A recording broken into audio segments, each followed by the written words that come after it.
What's going on, Internet? This is Comic Book Aficionados coming at you. This is IBM. Mason AJ. The Great Goat. You already know. We're here to talk about Superior Spider-Man and the wonders of it. Spider-Man. That's what I'm talking Mason, about. AJ. Hey, yo, that's what I'm talking about. Superior Spider-Man is fantastic. Dr. Otto Octavius has won the day. He not only came and stole Spider-Man's body, he took Spider-Man's woman, took his adventures, took his name. He's a 10 times better Spider-Man and Peter Parker than Peter Parker ever was. Spider-Man, yeah. But the thing that gets to me is I was kind of hesitant at first because in Amazing Spider-Man $6.99 and Amazing Spider-Man in 700, you know, we saw Peter Parker kind of die off, and I was expecting the whole mind swap thing to kind of like reverse. Oh, Peter Parker's gonna save the day. When he died and that was the end, that shocked me. But let's be honest here. Dr. Octavius, he's an upgrade to Spider-Man. Yo, that man came in. He's been a huge upgrade to the point where J. technology. Jonah Jameson likes him. Made a spider symbol to shoot into the sky like Batman. And he's even going back and is going to make Peter Parker an official doctor, finally. Yeah, because he's better at being but that's Spider-Man. That's one thing. Like, you know, sometimes Dr. Octopus forgets that he's Peter Parker. So he'll be like, yeah, I invented this, and he'll be like, yeah, Peter Parker, this is great, and he'll be like, yeah, that's right. The world's gonna remember this. The world's gonna remember Peter Parker. Damn it, Peter Parker! Damn it! You know, and at one point in time, somebody corrected one of his calculations. He was like, I'm not gonna take this. I'm a doctor. And he was like, no, Peter Parker. No, you're not. Your calculations are wrong, and until you get a title to prove it, your calculations But are at the still same wrong. time, Dr. Octopus is not Spider-Man, and he actually just broke a big rule in the comic book lore, which Spider-Man don't kill, and he definitely just killed a supervillain who Massacre. Massacre, just a And like psychopath. to really drive the point home, Peter Parker went out of his way to save Massacre and made a promise: no villain will ever die while Spider-Man's around. You know, Let's be honest here. Massacre needed to die. Yeah. In my opinion, he did. And I just cannot wait for the psychopath. next issue. I want to see where they go with that. Spider-Man just killed somebody. Spider-Man, member of the Avengers, hobnobbing it with Captain America and such. The Fantastic There's Four. the few people who know that Peter Parker is Spider-Man. How are they going to take the fact that he just murdered somebody? No, he didn't murder somebody. He executed. I think Dr. Octavius should just try to cover it up. And execution. Just be like, no, Massacre.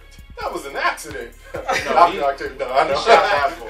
But also another reason why Spider-Man is better, Dr. Octopus is better, is because he actually does things which seem like common sense. He invented little spider robots to patrol the city, and he whipped out his iPad, or you know, iPad or whatever equivalent to, and he was like, yeah, this is my Spider Bot app. I just like the fact that they showed Dr. Octavius studying all the villains he fights. Yeah. He just came in and was looking like, oh, this He's is your power. Them, he has them down. This is how that's deleted. Even with Massacre, there's a point where Peter Parker is telling him to go straight to the crime scene.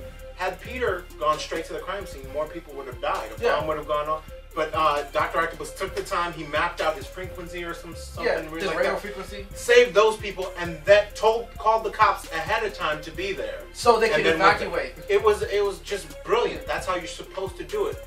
Spider-Man has always been one of the best superheroes in Marvel.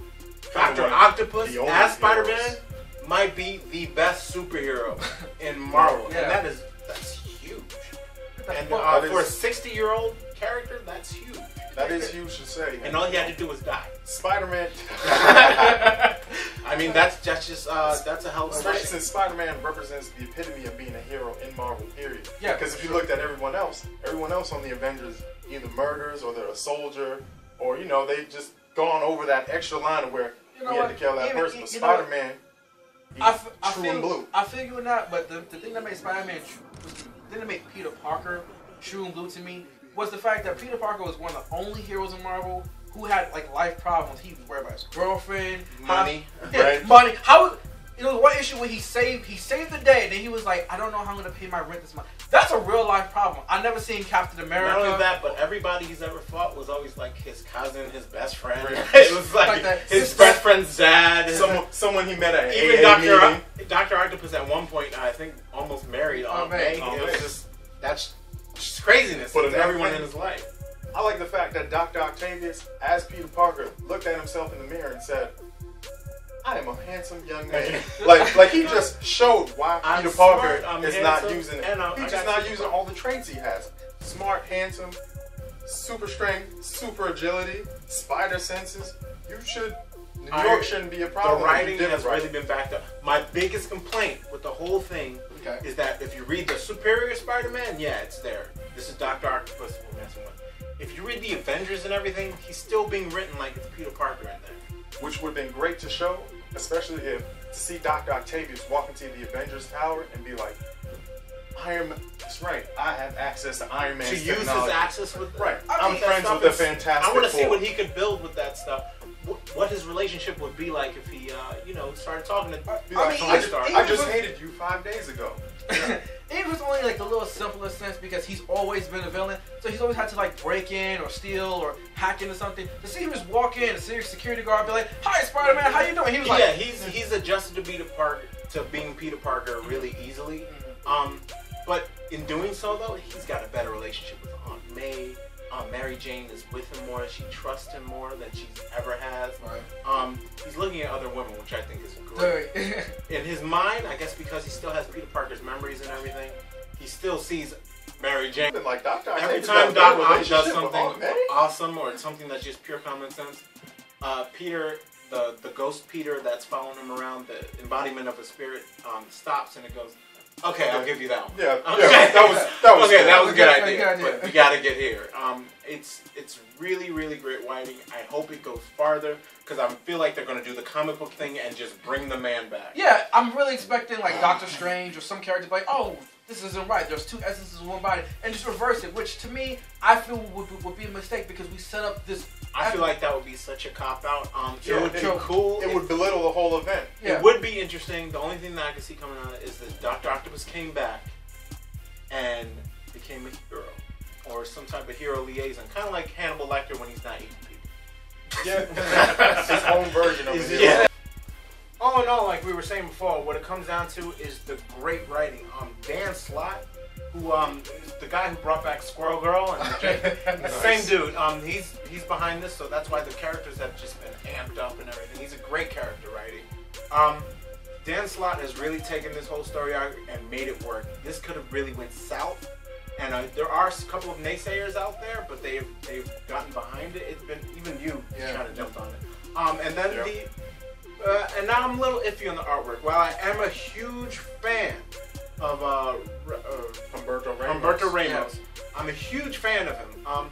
Sometimes I feel like the art needs to be sharpened up, but he's being backed up by Ryan Stegman on pencils or inks or something, and he sharpens it up just enough where I can keep it a little cohesive. But in the action scenes, it does tend to be a little bit messier. But that's just that's Humberto's style, and I'm not against it. Again, I'm a huge fan of it. Yeah. All in all, Superior Spider-Man. Great read, bro. Great read. Check it out. So, next episode, all new X-Men. Definitely check it out. If you don't, Comic Book Aficionados is going to be here for you to let you know what's going on. But definitely read it, though, because we support our comic book.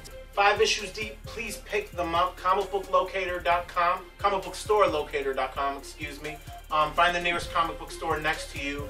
Support the craft. New episode is going to be about the all-new X-Men.